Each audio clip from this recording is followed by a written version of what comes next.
Good morning, Calvary Midweek leaders.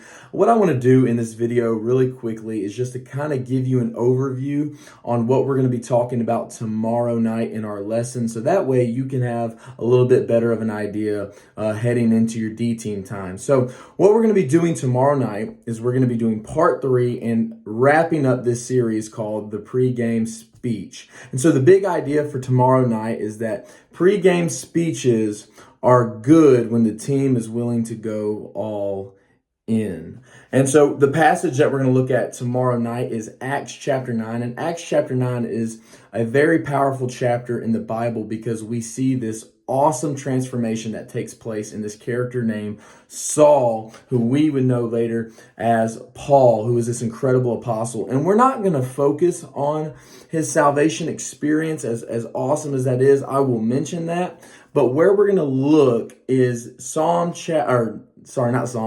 chapter 9, verses 23 through 25. And so what's really incredible is that Paul has this awesome transformation where Jesus saves him and he becomes a follower of God. But what is really awesome is that we see that he begins to preach. He begins to share Jesus with others. But then what we do not see is that there is this gap period for about 3 years where Paul goes into Arabia and he spends some time with God. And I believe God, through that 3 years, is equipping him, is helping him continue to connect the dots in his faith and strengthening him and preparing Paul for his ministry that he's going to have. Well, then we pick up in Acts chapter 9, verse 23, when Paul comes back to Damascus, and we see clearly here the first sight of opposition. So I want to read really quickly. Acts chapter 9, verse 23 says, "After many days had passed, the Jews conspired to kill him. But Saul learned of their plot. So they were watching the gates day and night, intending to kill him. But his disciples took him," or these Christians, "took him by night and lowered him in a large basket through an opening in the wall."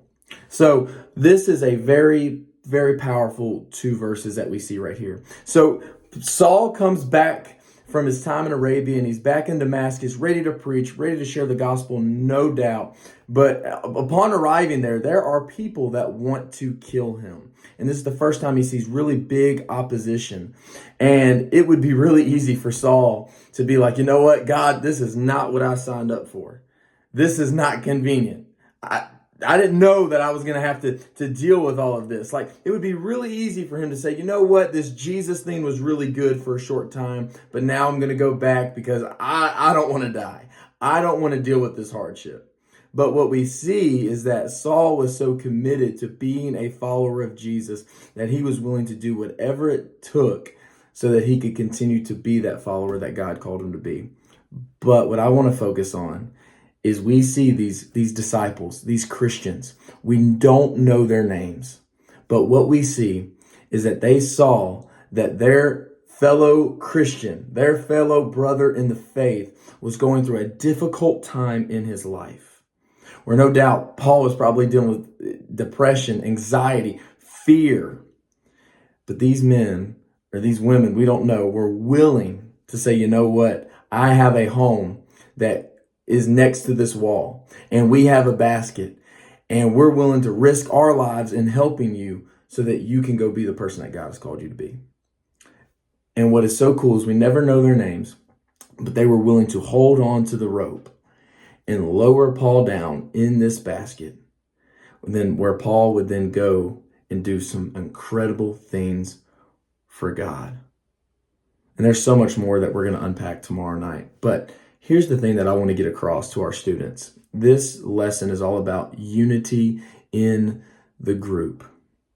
2 things we're going to focus on is that following Jesus is hard.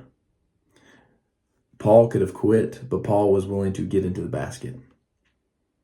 Following Jesus is hard, but following Jesus is rewarding. And so the 2 things that we want our students to do, we want our students to step into the basket. So you know what? I know it's uncomfortable.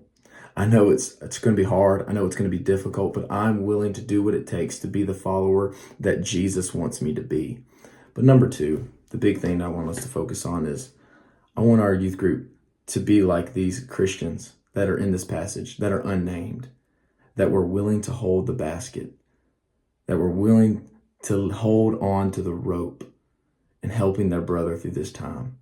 And that's what youth group and youth ministry should be about, that we want our students to be united together, because what brings this group together is Jesus. And what brings our group together, even though they go to different schools, they have different personalities, what brings them together is Jesus. And there's something that they should want to do. They should want to hold the rope for two reasons. Number one is because they should value each other as God values them. And number two, you never know who is in your basket.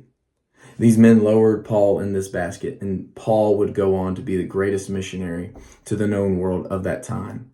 He would go on to write possibly 13 books of the New Testament. He would plant churches all across this known world. He went on multiple missionary journeys, raised up leaders, did so many great things for God. But none of that would have ever been possible if these men, these women, these Christians, if they weren't willing to hold on to the rope for them. So our challenge, and what I want to challenge you is as leaders, think about your D team. Think about people in your group.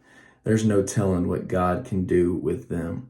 But just as I am challenging our students to hold on to the rope and to pray for those that are in your basket, my challenge is the same for us as leaders. Let's pray for our students. Let's come alongside our students, because we never know what God can do with these students. Thank you so much, Midweek Leaders. I will be sending our talk sheet as well as an outline for how the night will go. Excited for a great night together. Thank you so much for all that you do. And so I hope you have a great rest of your Tuesday, and God bless.